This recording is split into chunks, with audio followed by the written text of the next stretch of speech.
And this is my 2018 Kia Soul Plus 2.0 GDI, and it has like 125,000 miles on it. And the blower motor's shot. I looked it up on the actual book job and it says 7 hours. You have to take the whole dash off. Shit. I'm not doing that. So I know from smacking my dashboard to make the blower turn on that it is somewhere way up in here, and you're not going to see it because it's dark as a dungeon. So we're going to start by raising our steering wheel to the highest tilt position. We're going to remove this cover here, and it's held on by 4 screws. 1, 2, and then 2 on this panel over here, 3 and 4. So you'll pop this panel off. It just comes right out. Get yourself a small screwdriver. There's a little nub right in there where you can boop do that. You're going to need some metric tools ranging from 10 to 14 millimeter. A couple small sets of screwdrivers. You can use power tools if you can. We're going to have to remove a bracket. We're going to remove the brake pedal assembly. It involves a pin, a bunch of electrical connectors just to get access to get up in there. It's just 3 Phillips screws that hold the thing on because I got the replacement part. So start out by having the dirtiest floor possible. Then you're going to pop your hood, and you're going to want to remove your negative battery cable because we're going to be unhooking the electric power steering. And that is the negative. Now your battery may be different from mine. This is an Optima. So that's a 10 millimeter wrench. Undo this one wire here. Just undo this little screw bolt. Loosens it up enough for you to give her the old jiggle wiggle. Boop. Tuck that back there. Use the undersized screwdriver so you have to work your butt off on it. The next screw, I don't know if you can see this, is right here. Screwdriver right in this hole right here, and just give it a pop out. Ooh, sounds wonderful. There we go. And one up here. All right, so you can see the pop out tab.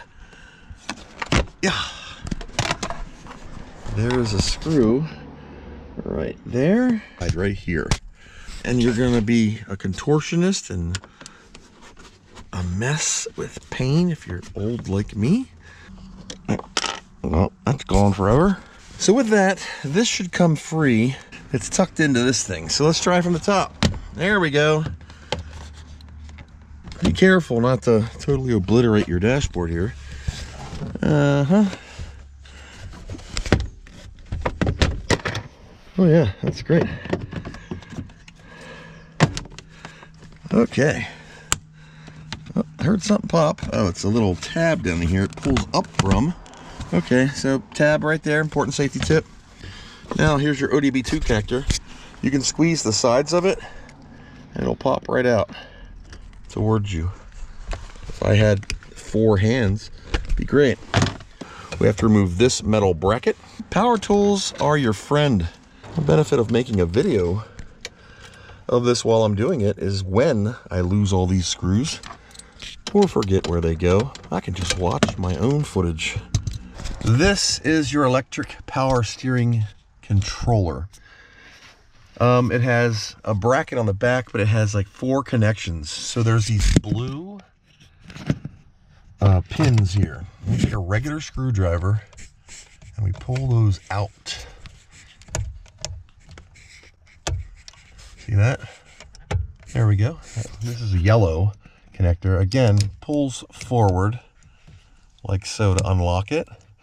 And then you can push up on it and pull it out of its connector. But I have to sit the camera down to do that. So, sorry if my head's in the way. Whoops. Pull safety connector out, push up on safety connector. There's a little button in front of it there. So that little button right here, right there. So I pulled up on the lock and then I pressed in with the screwdriver right here and it just popped free. Make sure you have arthritis and a hard time. I finally got that little booger. It's a very tight connector. When you pull this out, the blue keeps liking to pop back in. So, and then the one behind it, that's the left side. You can slightly see the electric power steering assist motor. There's no hydraulic power steering in this. It turns, the electric motor helps you turn that shaft. So on the right side, we have another yellow. So again, push. The yellow ones are easy because you can get them with your finger. And then another blue here on the right, which you're gonna have to pop the connector out, push up and pull out the wire. There we go. There's the little white I had to connect to. There's one in the back too, the yellow. 1, 2, 3, 4. The connector for the solenoid. The ODB connector for the plate. I'm gonna wiggle this vent out too, it looks like.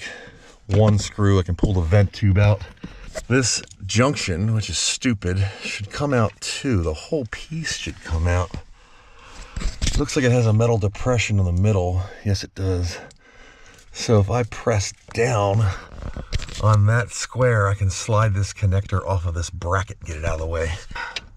Oh, it slides to the left, of course. There we go. So we can pull that junction harness out, throw that over there. Whew. All I did was I bent this down. Just grab it and give it a, put a screwdriver in there and it goes this way. Now I can move that out of the way. There are two, look like 13mm bolts on the side. And I gotta pull out to drop this computer dude thing. So 13mm bolts. One right there on the right, top right, and one behind it. 13mm green locking tabs for whoever put it together. The second one, now these big dill pickle fingers I'm operating have a hard time fitting into certain places, but it's accessible. You can do this. Sorry for any road noise. There we go. There's our electronic power steering Mobis computer. Okay, with that computer out of the way, now I'm gonna have to take a brake pedal out. Brake pedal, yes. Next thing on your pickle is this little pin. See this little pin? You can grab it and it has a little clamp. Grab the bottom and yank it. Then push this little pin out. This will release the brake pedal from the housing. There's your pin. So this just clamps in like this and goes around this thing. Grabbing it separates it automatically. Camera's gonna fall if I do that. And pulls it out. Has a little O-ring on it for anti-squeakiness. Good. Throw that on the floor. You can't grab your brake pedal yet because you have a stoplight switch up here you have to unplug. And the bracket's in the way. Isn't this fun? This is a squeeze and remove. So squeeze somewhere on the top, comes right out. Now the camera angle sucks and it is hard as hell to film. But there you go. At the very, very top of that orange brown looking piece of metal, we got to remove the 4 bolts on the back side of the power brake booster. Camera on the floor. Don't know if it's filming, but I'm going to remove the 4 on a Deepwell 12 with a, oh, that is not in there tight at all. Now, when you do this, do not press on your brake pedal because there's a high possibility you could push the entire brake booster right through the firewall, and that is bad. It's going to take me about a half hour because I'm not following the official Kia book rip you off recommendations of removing the entire dashboard. This is the better way for you to do this and the cheaper way because you can do it yourself in your driveway. All right, with the 4 brake pedal retaining bolts undone, there's one up the top here. Further inspection of removal. I'm going to edit this in. You don't need to take those out. You don't need to loosen them or nothing. Keep these in there. Just take off that top bolt.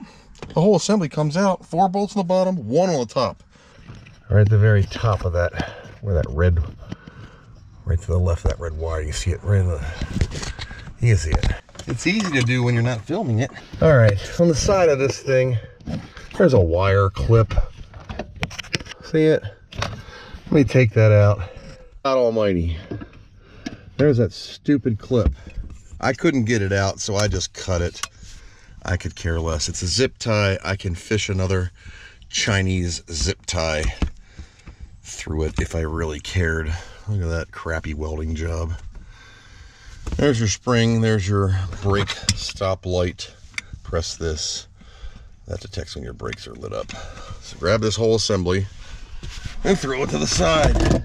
Now, finally, all of this is so we can see the blower motor, which is right up there.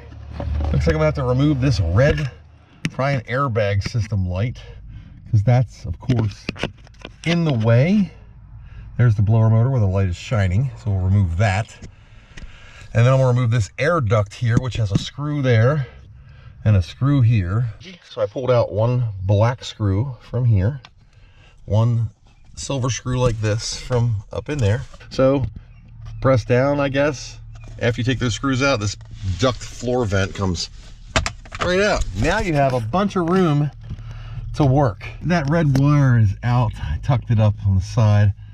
It's no safety thing. You just got to depress it on one of the sides and it slides right out. On the blower motor, there's 3 screws. 1, 2, and then 3 closer to this plastic thing. Once that comes out, that white cap is a wire.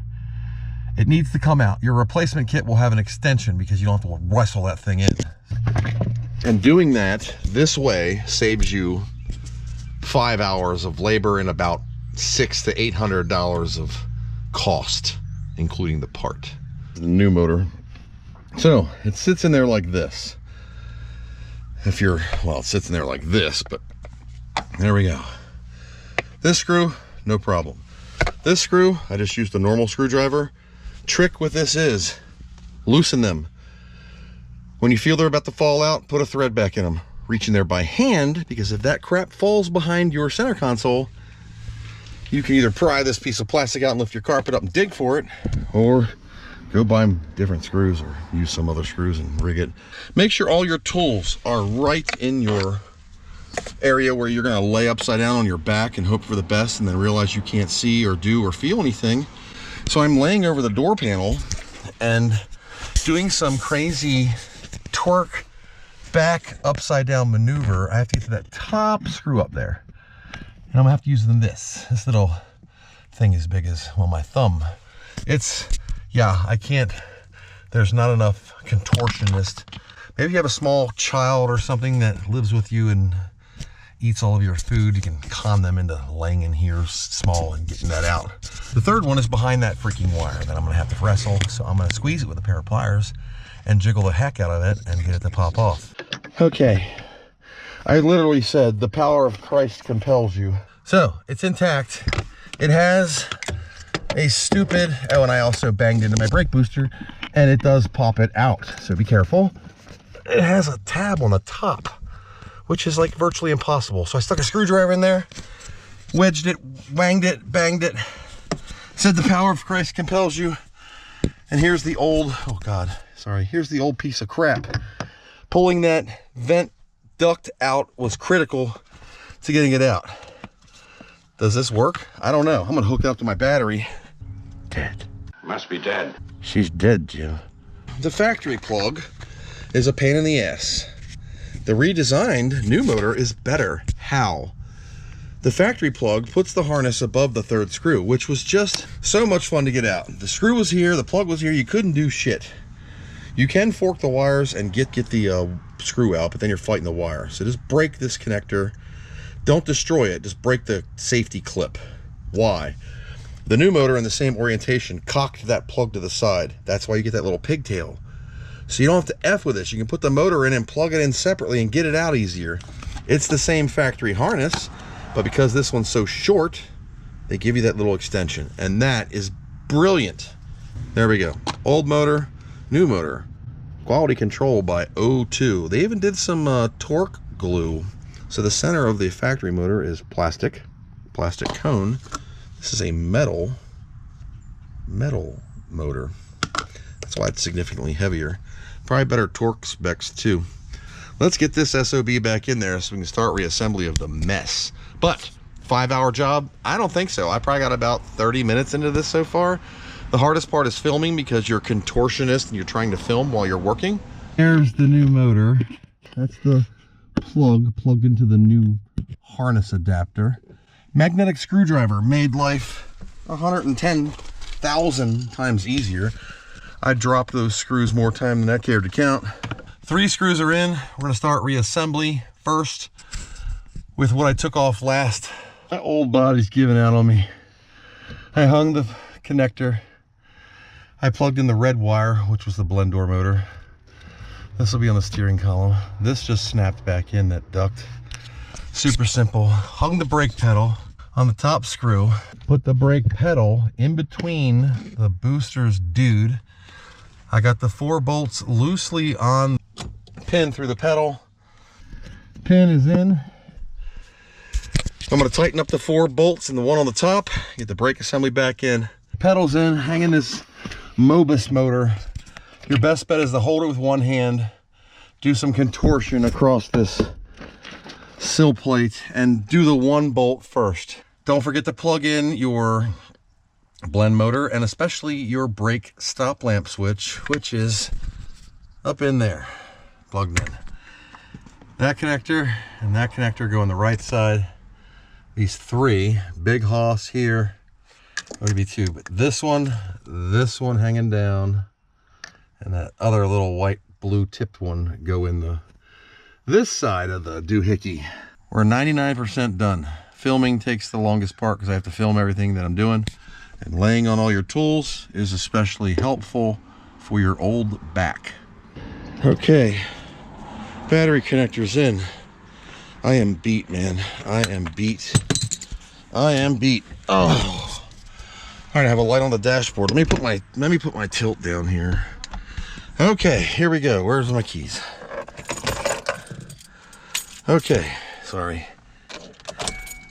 Please don't blow the airbag in my face. All right. Turn signals on. Here we go. We're back. Holy crap. Awesome. There we go. Somebody said hi there. We have blower motor again. Thank goodness. That was not a 5-hour job. It was about, I would say, a good hour, hour and a half for my old body with brakes. My trip odometer just reset. That sucks.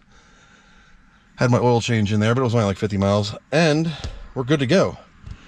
I'm going to reassemble this bar with the bolts and the 2 plastic pieces and the screws. Don't forget the 2, the one over here and the other one that's behind the little carpet thing over there. Snap your plastics back on and you are good. So that is how you replace the blower motor.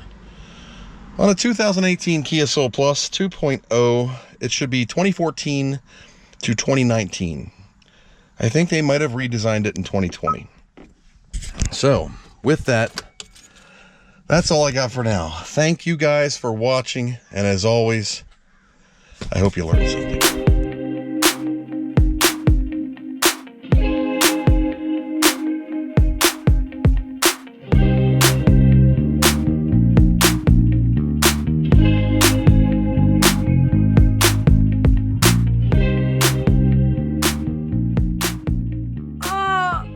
What do you know from funny, you bastard?